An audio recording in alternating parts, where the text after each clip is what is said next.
सभी दोस्तों को राधे राधे, जय श्री कृष्ण। इस वीडियो को पूरा अवश्य देखना दोस्तों, क्योंकि कहानी हम सबके प्यारे लड्डू गोपाल की जो है।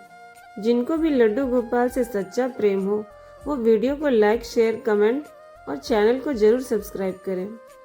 हमारे लड्डू गोपाल की एकदम सच्ची कहानी। एक घर में एक सासू माँ और बहू थी। सासू माँ हर रोज लड्डू गोपाल की पूरे नियम और श्रद्धा के साथ सेवा करती थी।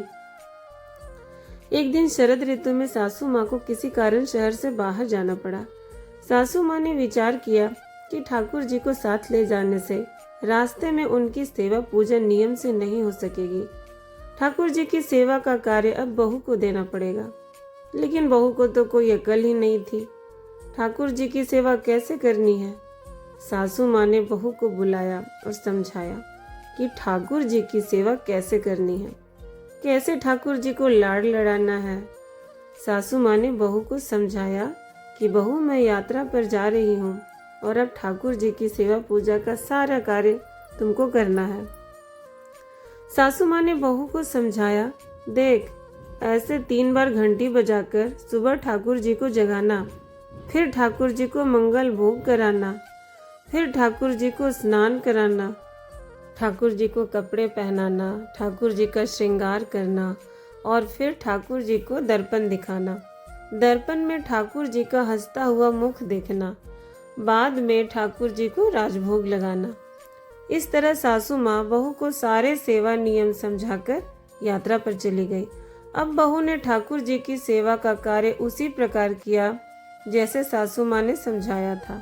ठाकुर जी को जगाया, नहलाया, कपड़े पहनाए, श्रृंगार किया और दर्पण दिखाया।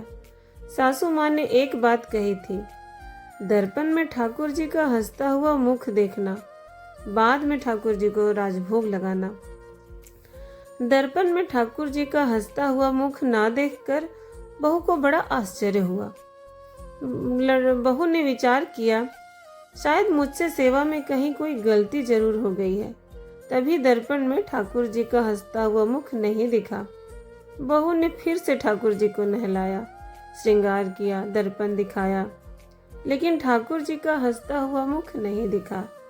बहू ने फिर विचार किया, शायद फिर से कुछ गलती हो गई। बहू ने फिर से ठाकुर जी को नहलाया, श्रृंगार किया, दर्पण दिखाया। जब ठाकुर जी का हंसता हुआ मुख नहीं दिखा, बहू ने फिर से विचार किया कि ठाकुर जी को सब कुछ कर रही हूँ, लेकिन हंसते क्यों नहीं है। शायद कोई गलती हो रही है मुझसे। ऐसा करते करते बहू ठाकुर जी को कम से कम 1 नहीं, 2 नहीं, 12 बार स्नान करवाया। हर बार दर्पण दिखाया, मगर ठाकुर जी का हंसता हुआ मुख नहीं दिखा।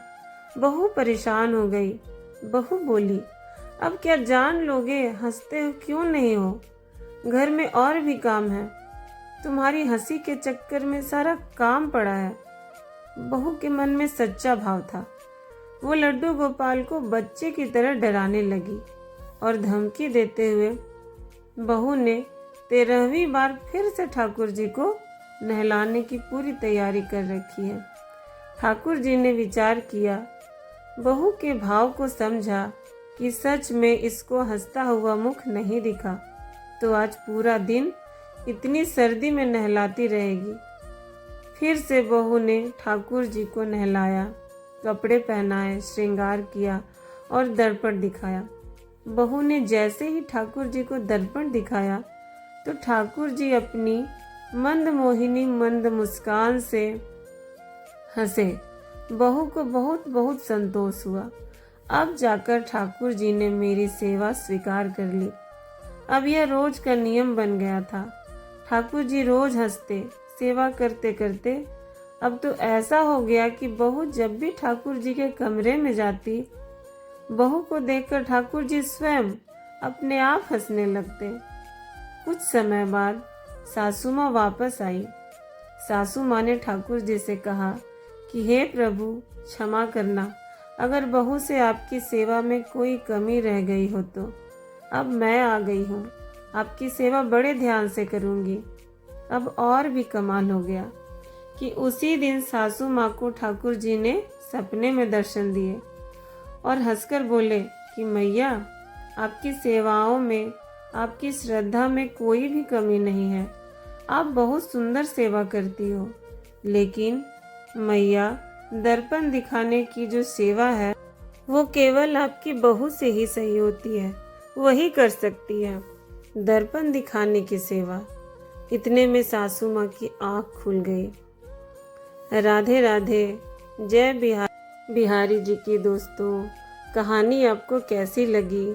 अगर अच्छी लगी तो कमेंट जरूर करके बताएं और चैनल को जरूर सब्सक्राइब करें और लाइक करना बिल्कुल भी ना भूलें।